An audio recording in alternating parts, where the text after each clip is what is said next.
ہم کریں گے ہر مظلوم کی حمایت۔ السلام علیکم، میں ہوں حورین فاطمہ اور آپ دیکھ رہے ہیں حمایتی نیوز HD چینل۔ نظر ڈالتے ہیں آج کی اہم خبروں پر۔ روزنامہ حمایتی نیوز رپورٹ نظر حمایتی پیپلز پارٹی PS 86 کے جنرل سیکرٹری رسول خان سواتی سمیت دیگر افراد پر پلاٹ قبضے کا مقدمہ درج، عوام نے شفاف تحقیقات کا مطالبہ کر دیا۔ نواب شاہ کراچی۔ حمایتی نیوز پیپلز پارٹی PS 86 کے جنرل سیکرٹری رسول خان سواتی پہ مبینہ پلاٹ قبضے کا مقدمہ درج کر لیا گیا ہے۔ تاہم دلچسپ امر یہ ہے کہ FIR کے وقت وہ سوات میں موجود تھے۔ مقدمے کے مطابق روڈ نمبر 6 قبرستان کے سامنے واقع پلاٹ پہ قبضے کا الزام عائد کیا گیا ہے۔ ذرائع کے مطابق آج بروز جمعہ رسول خان سواتی صبح 10 بجے سوات سے کراچی کے لیے روانہ ہوئے۔ FIR میں شامل ایک اور ملزم عمر دراز بھی وقوع کے وقت اسلام آباد میں موجود تھے۔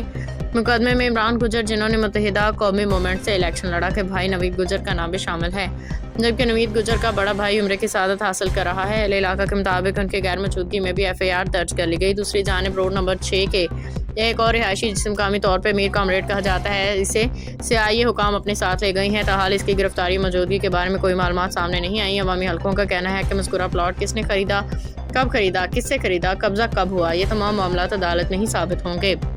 SHO ملک سلیم کے دلیرانہ کارروائی کے بعد علاقے میں سرکاری زمینوں پہ قبضے کے حوالے سے تحقیقات تیز کر دی گئی ہیں۔ علاقہ نتینوں کا کہنا ہے کہ اس کالونی میں متعدد سرکاری پلاٹوں پہ قبضہ کیا جا چکا ہے۔ وہ امید رکھتے ہیں کہ ملک سلیم اسی طرح قبضہ مافیا کے خلاف ناسور بنے رہیں گے۔ علاقے میں اس وقت سب سے زیادہ اثر و رسوخ رکھنے اور قبضہ کاری میں شامل گروہ کے طور پہ جن ناموں کا چرچا ہے، ان میں جاوید اقبال کاکو، سرپرست اعلیٰ ذوالفقار علی ٹلانی، ان کے right hand Shoaib Mughal left hand اور چند نامعلوم افراد شامل ہیں۔ بتایا جا رہا ہے کہ ایک منظم ٹیم کے طور پر مختلف جگہوں پر سرگرم ہے۔ عوام نے اعلیٰ حکام سے مطالبہ کیا ہے کہ اس معاملے کی غیر جانبدارانہ، شفاف و قانونی تحقیقات کی جائیں تاکہ اصل حقائق سامنے آ سکے۔ نظر حمایتی روزنامہ حمایتی نیوز۔